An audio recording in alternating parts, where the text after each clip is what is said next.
Assalamualaikum warahmatullahi wabarakatuh. Apa kabar pemirsa? Senang sekali dapat berjumpa dengan Anda.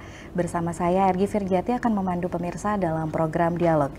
Kita semua tahu betapa pentingnya melibatkan setiap warga negara dalam setiap proses demokrasi, termasuk mereka yang memiliki kebutuhan khusus. Episode kali ini kita akan menjelajahi bagaimana kita dapat menciptakan pemilihan umum yang lebih inklusif dan ramah bagi semua tanpa terkecuali. Pemilu seharusnya menjadi panggung di mana setiap suara dihargai dan setiap hak dipertahankan. Adapun tema yang kita angkat dalam dialog kali ini ialah ciptakan pemilu ramah disabilitas. Di studio kali ini telah hadir dua orang narasumber kita. Yang pertama dari Komisioner KPU Tabalong, Divisi Teknis Penyelenggaraan. Apa kabar Bapak Indri Hidayat? Alhamdulillah, baik Mbak.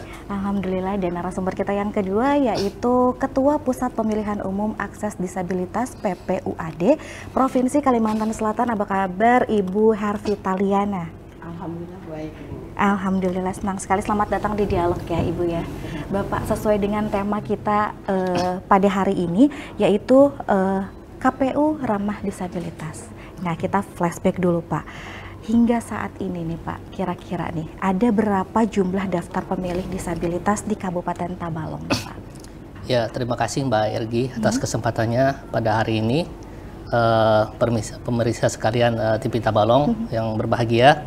Alhamdulillah pada kesempatan pagi hari ini menjelang siang kita dipertemukan di acara dialog dengan tema menciptakan pemilu ramah disabilitas. Ya, dalam kesempatan ini sebelumnya saya ingin sampaikan bahwasanya kemarin itu kita di tanggal 3 November sudah juga penetapan daftar calon tetap untuk anggota DPRD Kabupaten Tabalong itu sekitar 322 daftar calon ya tetap untuk pemilihan pemilu tahun 2024 untuk Kabupaten Tabalong.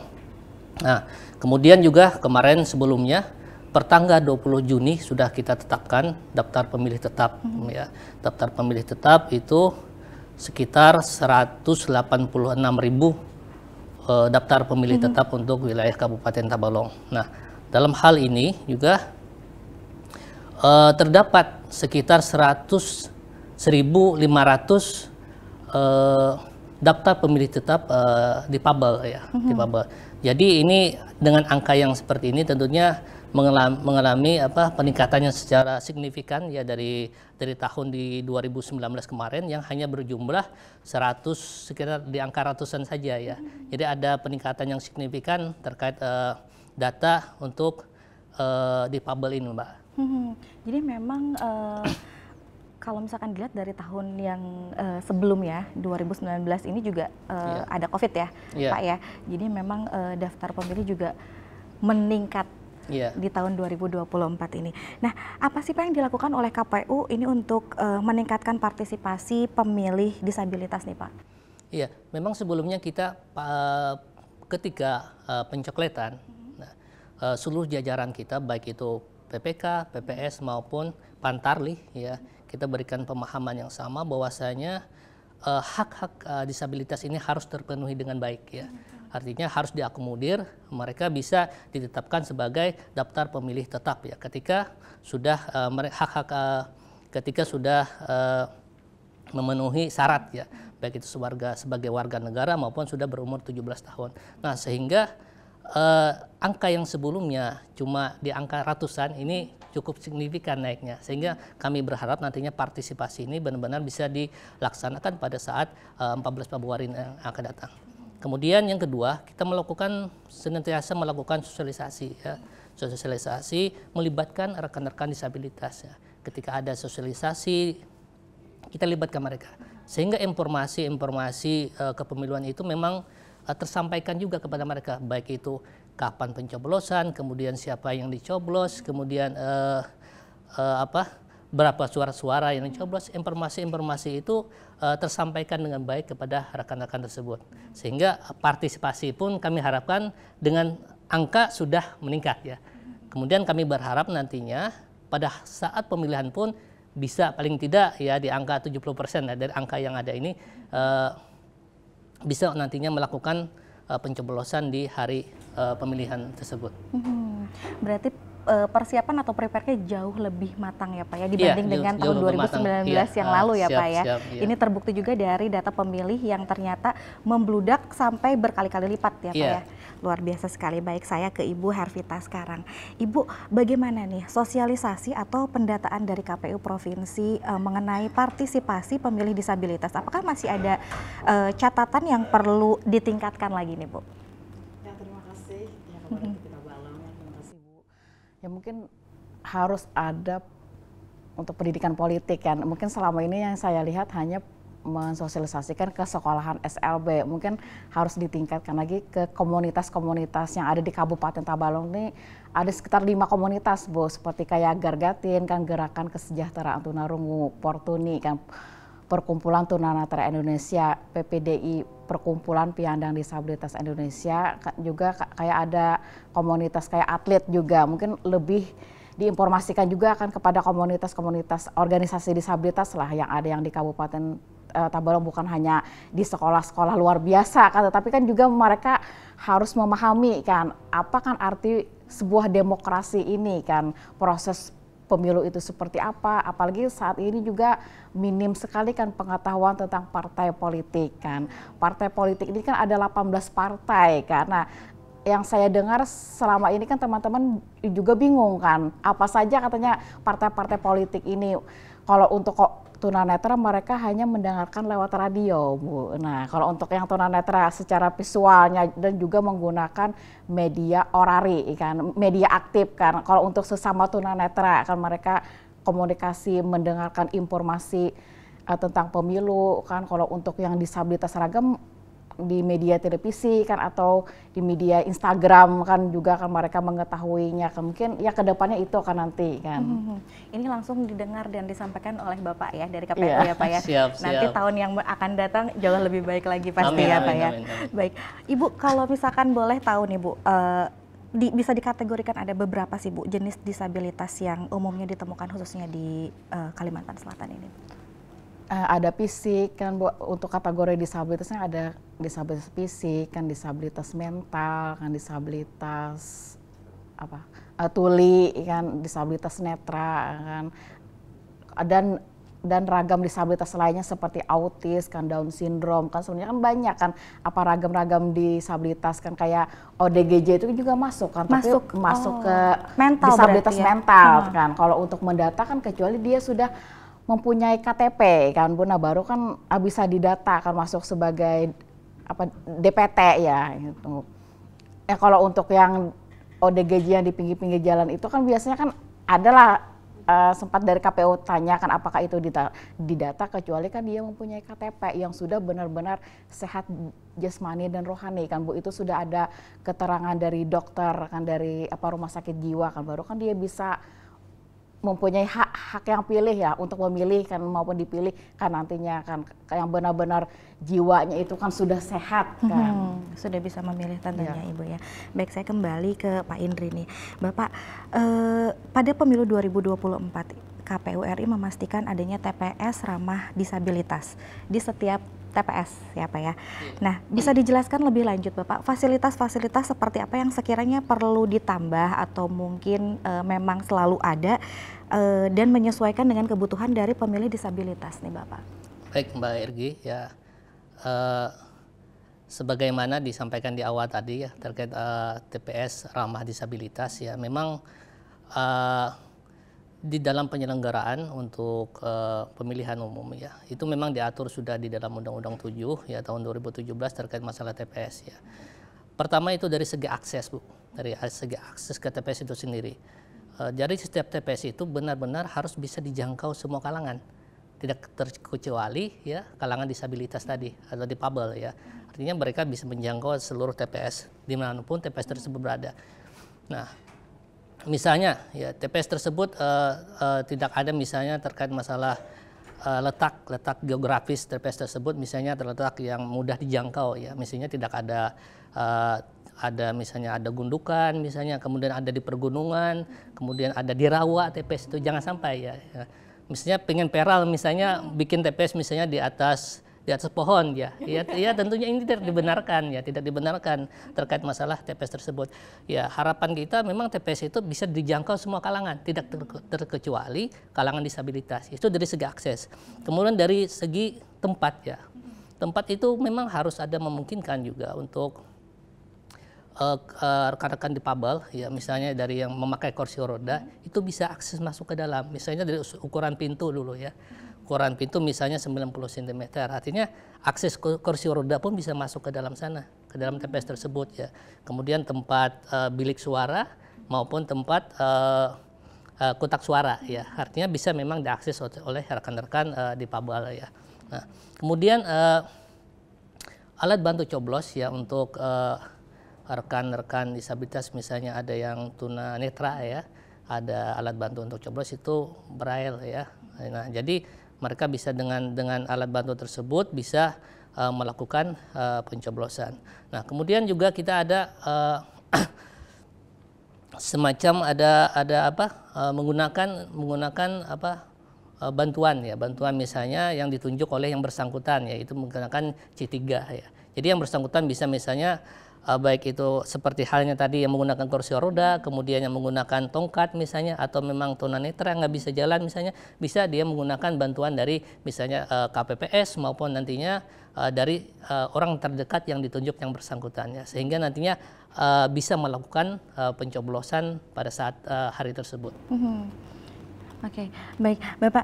Ini yang menarik Bapak, apakah di setiap TPS ini sudah disediakan khusus atau memang ada kategorinya, misalkan dari sekian banyak TPS gitu ya, nah ini yang khusus untuk difabel gitu, nah Bapak, atau memang seluruh dari TPS ini memiliki fasilitas dan persyaratan yang harus bisa diakses oleh kawan-kawan dari difabel nih Pak?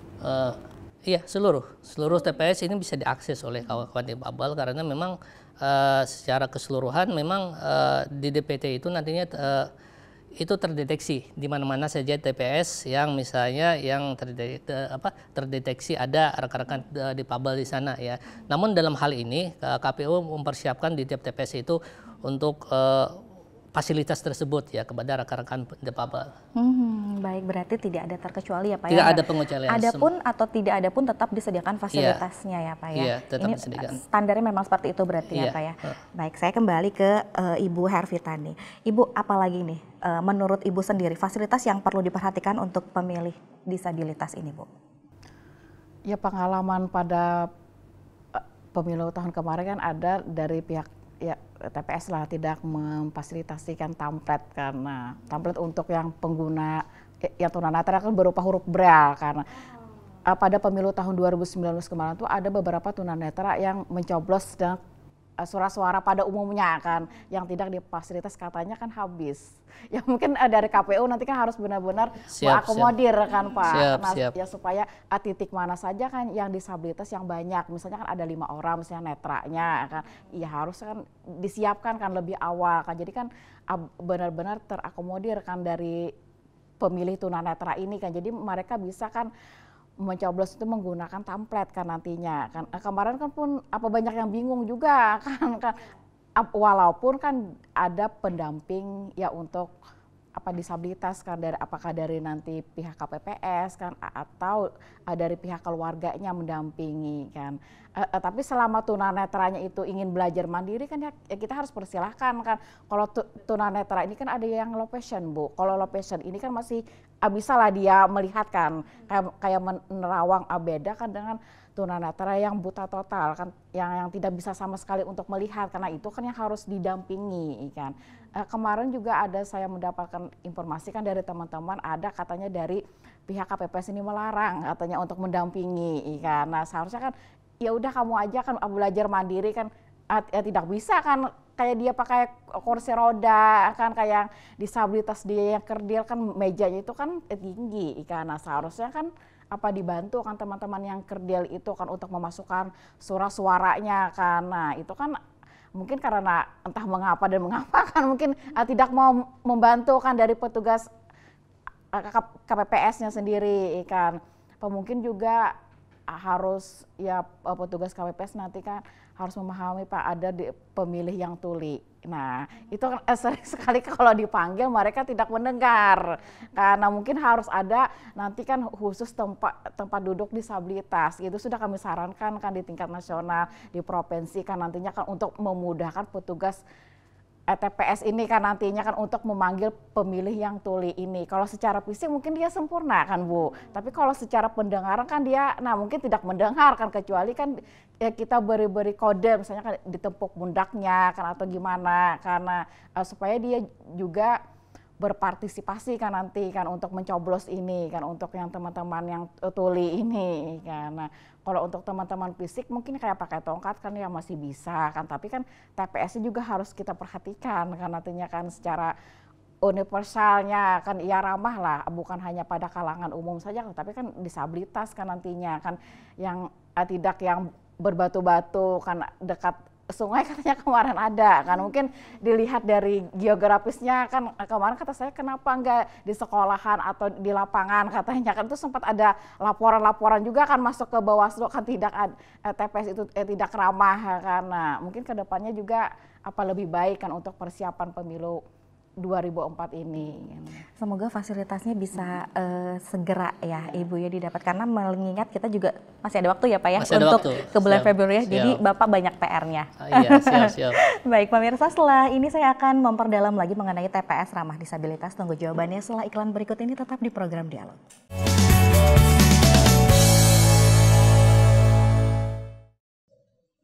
Kembali lagi pemirsa di program Dialog, melanjutkan pembahasan kita. Bagaimana nih Pak upaya yang dilakukan oleh KPU dalam memastikan dalam pemilihan disabilitas ini dapat membuat TPS yang ramah disabilitas nih Pak?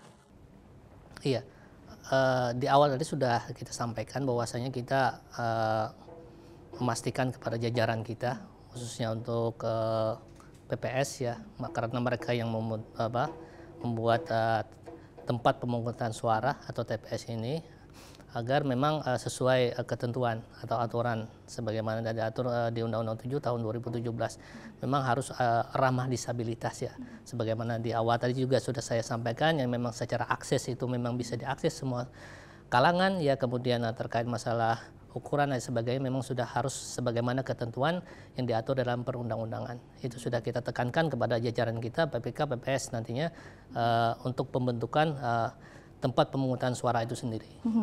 Baik, itu yang di TPS-nya Pak ya. Iya. Lalu apabila ada teman-teman difabel yang tidak memungkinkan untuk datang ke TPS sendiri nih Bapak, apakah KPU bisa memfasilitasi datang ke rumahnya untuk tetap mendapatkan hak pilihnya nih Pak? Ya. Ketika rekan-rekan difabel ya tidak bisa nantinya secara langsung datang ke TPS pada tanggal 14 Februari, ya tentunya kita juga bisa memfasilitasi ya.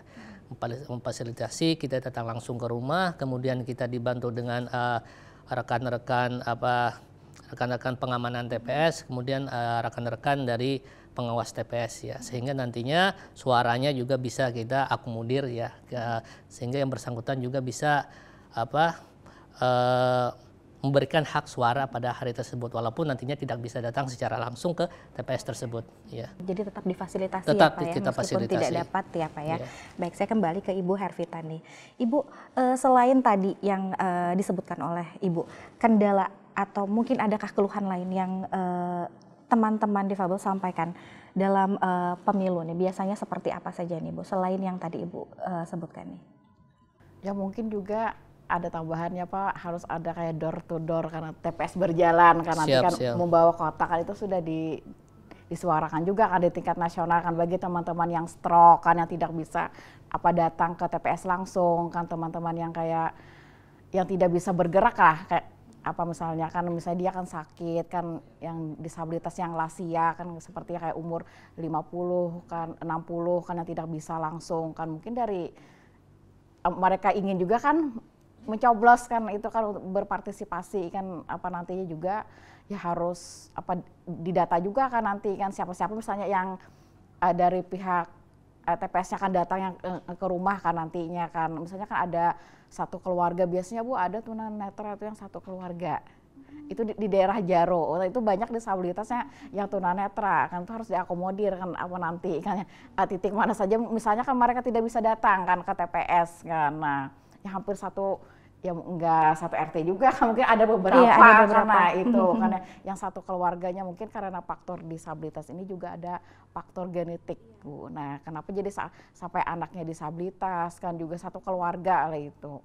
Ya mungkin ya juga harus memberikan pemahaman karena untuk sosialisasi suara-suara kan nanti ada 5 kan Bu. Nah KPU juga harus mensosialisasikan khusus nanti kan kepada teman-teman netra kan mereka karena kan mereka ini sistem akan meraba kan nantinya karena ada berwarna-warni kan nantinya kan apa 5 surat suara ini KPU RI ini cuma hanya 2 aja memfasilitasi huruf template braille ini kan presiden kan sama DPD RI. Nah itu aja kan untuk provinsi sama kabupaten kota tidak ada Bu memfasilitasi cuma 2 itu aja nanti yang difasilitasi oleh KPU RI kan untuk template ini kan untuk teman-teman netra makanya kan dari KPU nanti kan Pak harus mensosialisasikan secara khusus nantinya kan teman-teman disabilitas ini kan memahami kan surat suaranya kan ada warna apa kan untuk DPR kan nantinya kan untuk presiden kan nanti kan ya kotak-kotak suaranya juga kan jadi kan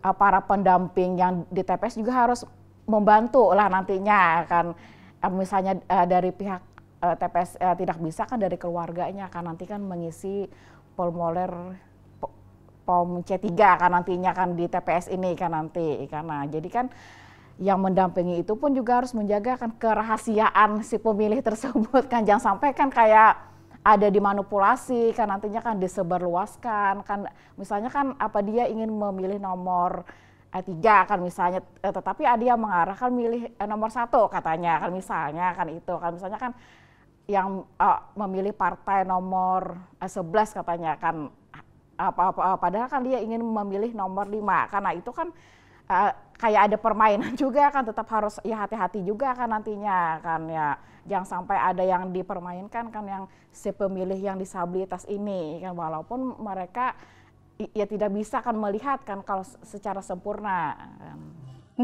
Baik, ternyata memang dari berbagai macam yang disebutkan sama Ibu tadi dari difabel tersebut memang penanganannya berbeda-beda ya Pak ya. Tidak istilahnya hanya untuk tunanetra atau mungkin yang tunarungu, tapi memang ada beberapa macam tadi yang penanganannya juga harus difasilitasi berarti ya Pak ya. Luar biasa sekali Ibu. Baik, saya kembali lagi ke Pak Indri. Pak Indri, tadi yang disebutkan oleh Ibu nih, saya langsung lagi nih ke Bapak ya.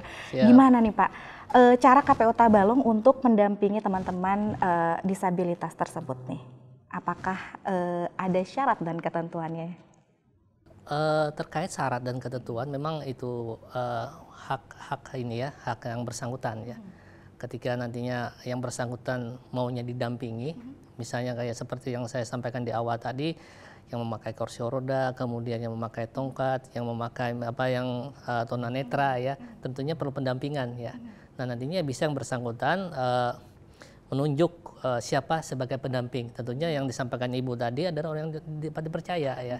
Baik itu dari penyelenggara itu sendiri, KPPS bisa, atau misalnya dari pihak keluarga yang mendampingi nantinya. Ya, sehingga informasi-informasi yang di dalam tadi pun bisa tidak keluar ya. Jadi tetap menjadi rahasia ya. Itu menjadi perhatian juga dari pihak keluarga yang mendampingi nantinya. Baik, Bapak berbicara tentang kartu identitas. Ini kartu identitas yang dimiliki warga Indonesia itu wajib untuk menjadi pemilih, betul ya Bapak ya? Nah, penyandang disabilitas juga memiliki hak yang sama. Berbicara mengenai penyandang disabilitas mental nih Bapak nih. Apakah bisa untuk menggunakan hak pilihnya atau memang harus memiliki surat keterangan dari dokter mungkin? Pada prinsipnya ya memang setiap warga negara Indonesia itu mempunyai hak pilih setelah yang bersangkutan memiliki KTP atau sudah berumur di atas 17 tahun ya.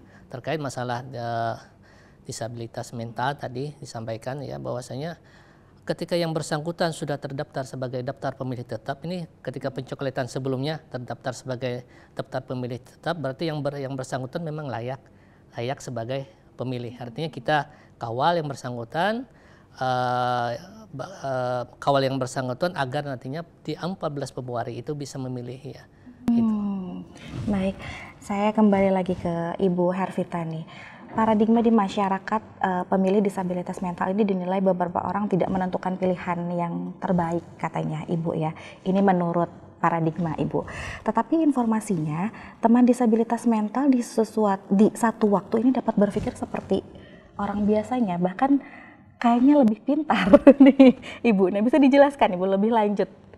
Ya, kalau disabilitas mental ini mungkin masih minim kan menyuarakannya kan, tapi kalau secara fisik mungkin mereka ya bagus kan fisiknya, tapi kalau secara tingkat EQ-nya kan kayak tingkat apa namanya kejiwaannya kan masih ada standar-standarnya kan kalau dalam ilmu kejiwaan itu kan.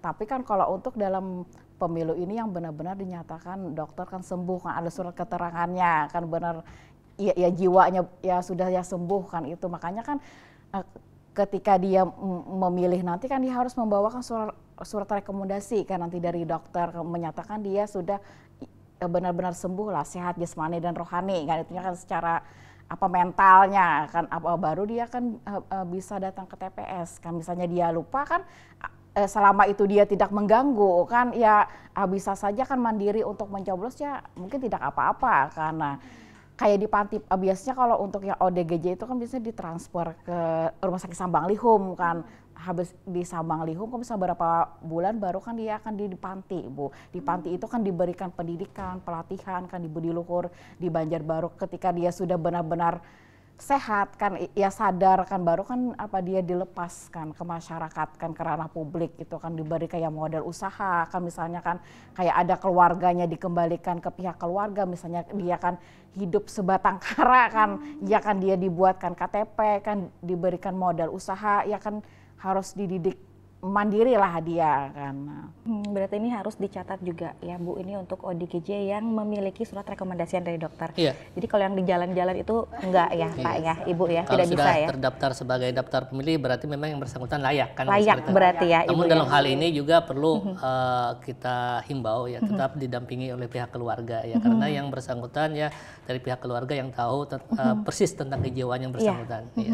Baik. Ada beberapa hal lagi yang ingin kita bicarakan. Jangan kemana-mana, kita jeda sebentar, tetap di Dialog.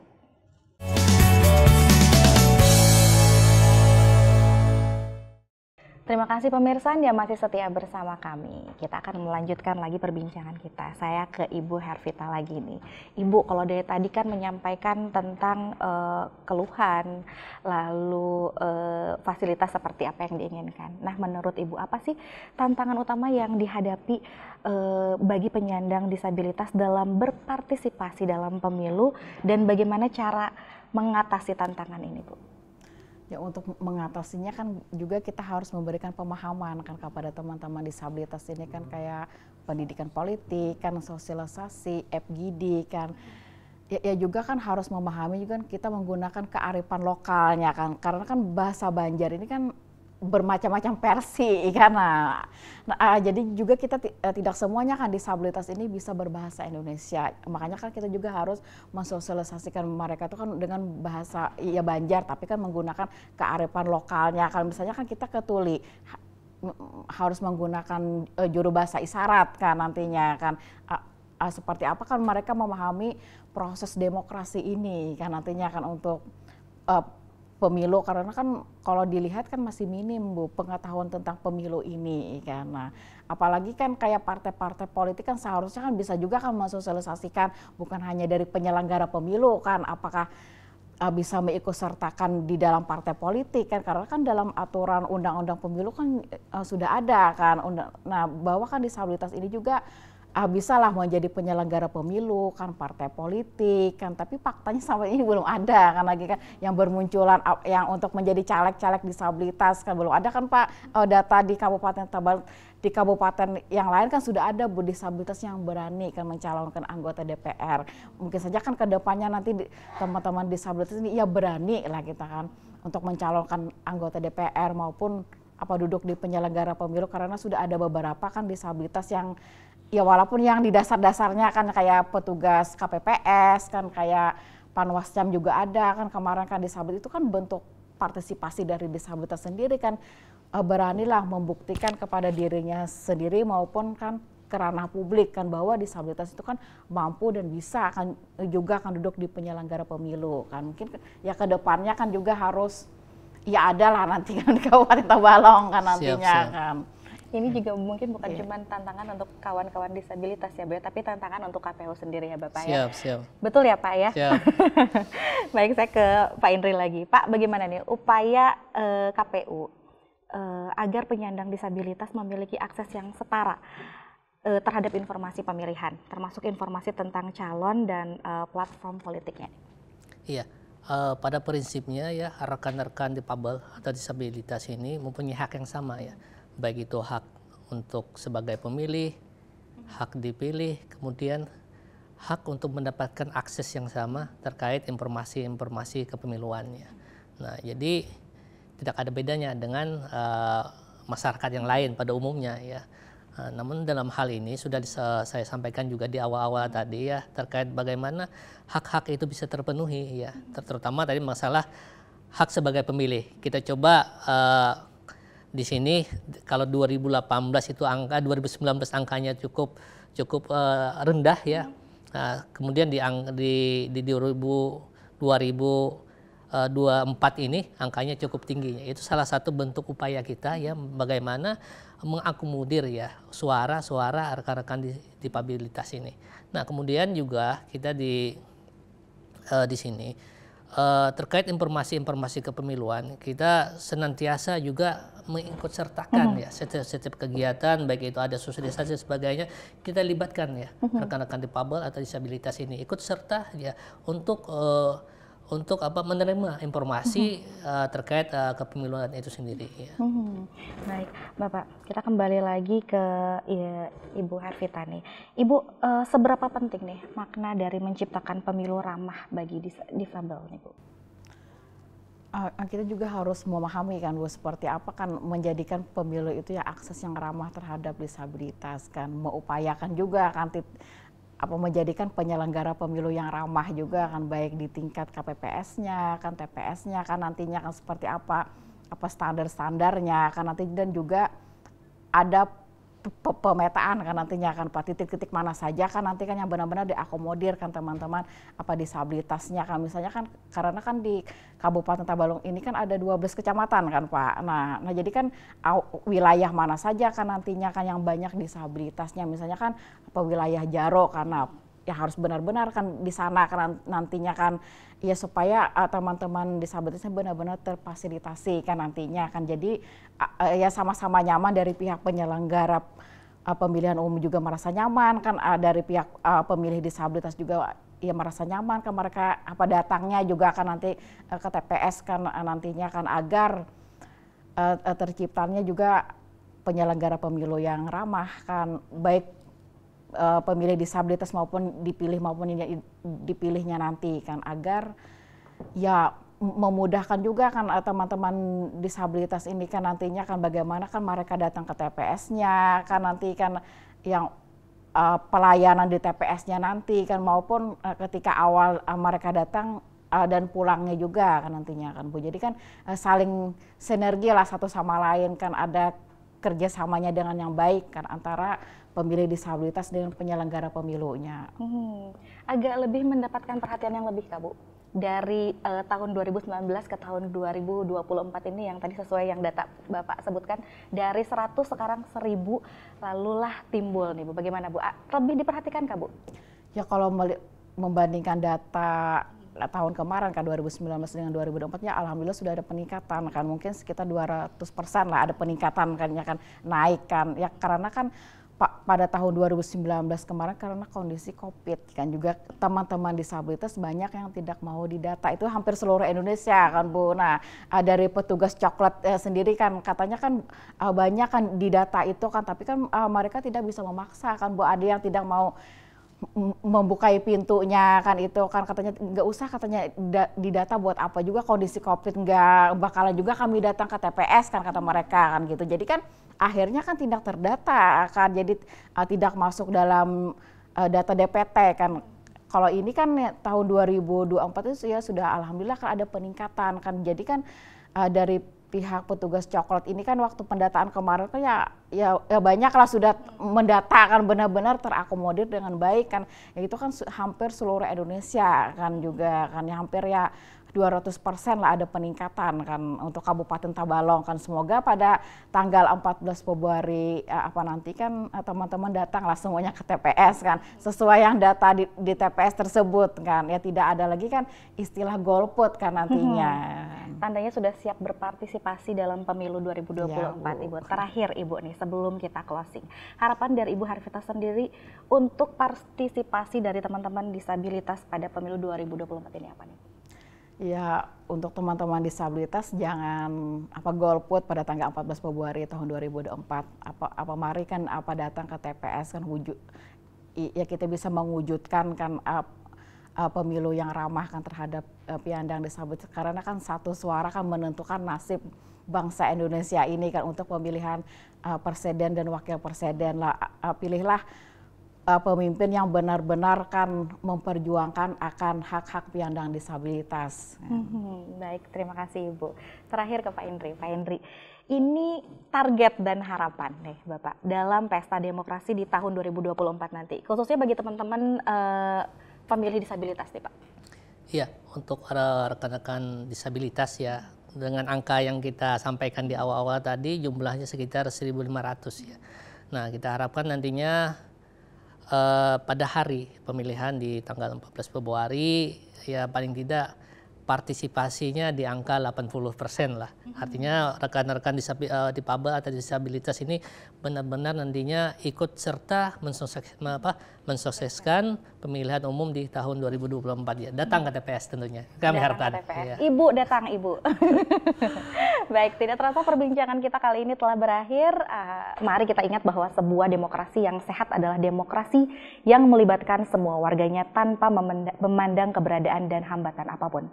Dalam perjalanan menuju pemilu yang lebih ramah disabilitas, kita perlu terus bekerja sama mendengarkan pengalaman orang-orang dengan kebutuhan khusus dan mengimplementasikan perubahan nyata dalam sistem kita. Terima kasih sekali lagi kepada Bapak Indri dan juga Ibu Harvita yang telah meluangkan waktunya dalam program Dialog. Saya Argi Firgiati beserta kru yang bertugas pamit undur diri. Tetap saksikan program Dialog yang dapat diakses melalui aplikasi TV Tabalong di handphone Android, iOS dan juga dapat diakses di YouTube program TV Tabalong. Akhir kata, wassalamualaikum warahmatullahi wabarakatuh.